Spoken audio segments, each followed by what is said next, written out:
सबका ध्यान इधर, मैं इधर देख रहा हूं। पूरे प्रदेश में काम फैलाना था संघ का।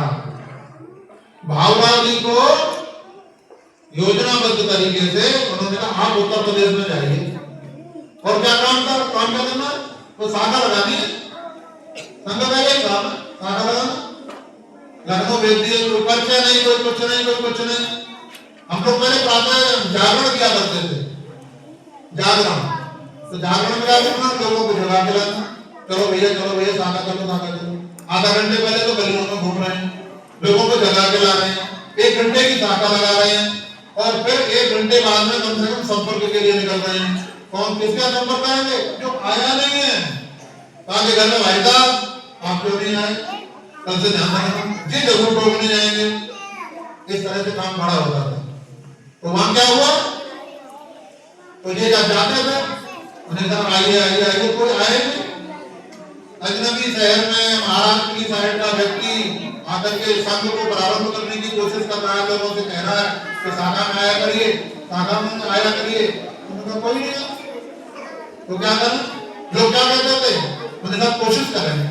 उन्होंने ये लखनऊ की भाषा है, लोग निराश होकर के वापस पहुंच गए, निराश होकर के भाई साहब हमसे नहीं होगा, हम नहीं कर पाएंगे। तो लोग क्या करते हैं, लखनऊ का भाषा ये बोलते कोशिश करेंगे, कोशिश करेंगे। तो पहले ये जागरण की पद्धति बाद में शुरू हुई है। उन्हें कोशिश करेंगे, उन्हें कोशिश ना करेंगे, उन्हें जगा के लाओ। तब घर घर जाकर के कुंडी खटखटाते थे, तब लोग ये कहते थे अब ये मानेगा नहीं, ये तो भैया पीछे पड़ गए, संघ वाले हैं तो पीछे पड़ जाते। घरों में से जगह जगह पे ला करके ये शाखाएं शुरू करी, संघ कार्य का विस्तार हुआ।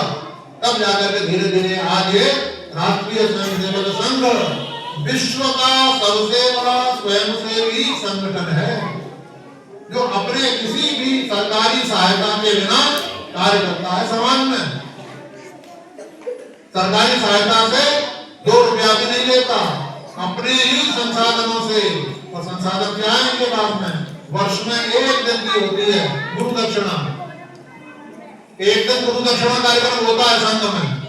उससे जो पैसा इकट्ठा होता है, उसी पैसे से ये प्रचारकों का खर्चा, कुछ परसेंटेज उनके लिए छोड़ा जाता है, कुछ परसेंटेज प्रकल्पों के लिए, कुछ कहीं भेजा जाता है पैसा। ये सब परसेंटेज के साथ ऊपर नीचे जाता है। तो ये सब काम चल रहे हैं, ठीक है ना। आज इस मौके पर ये चारों महापुरुषों का स्मरण करते हुए, ठीक है ना, मैं अब आप भैया बहनों से यही निवेदन करना चाहूंगा कि आपने जो कुछ आज सुना है, इनके बारे में जो कुछ जाना है, ऐसा बनने की कोशिश करें, अन्यथा ये सुना हुआ बेकार। जो कुछ भी बताया गया है ना, सब बेकार। हमने अपने जीवन में उतारा नहीं, अपने जीवन में उतारेंगे। बोलो भैया, अपने जीवन में इनके गुणों को समाहित करेंगे। धीरे बोल रहे हो,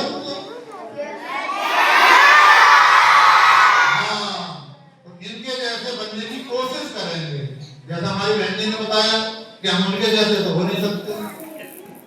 अरे गिलहरी ने भी योगदान दिया था।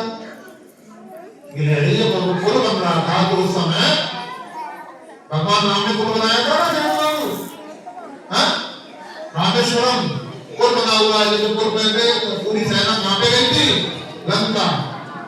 उस पुल के ऊपर से गई थी ना।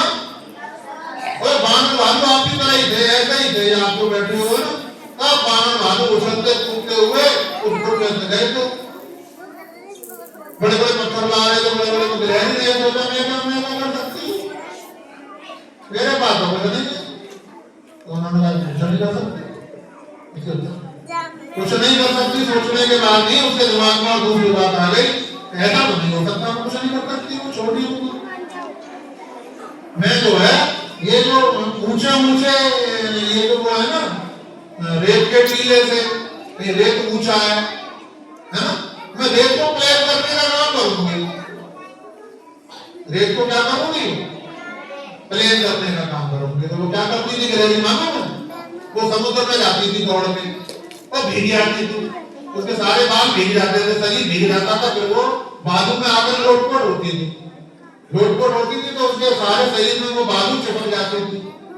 और फिर वो जाती थी, फिर समुद्र में जाकर के बालू धोए आई, फिर आ गई, फिर लिपेट के ले गई बालू को, फिर धोए आई। ऐसे ही करती थी, बड़ी परिश्रम कर रही थी। भगवान राम ने देखा, अरे ये गिलहरी क्या कर रही है,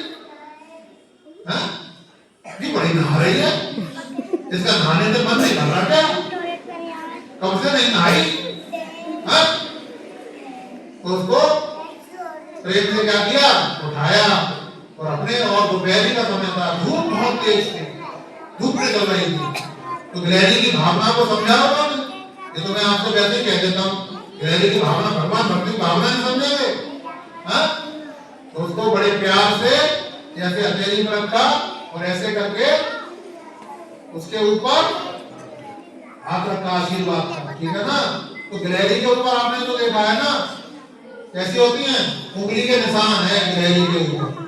भगवान रामचंद्र जी ने उस गिलहरी के ऊपर छाया की थी ना, तो धूप की छाया से जो उंगलियों के निशान बन गए गिलहरी के ऊपर, वो आज तक मौजूद है।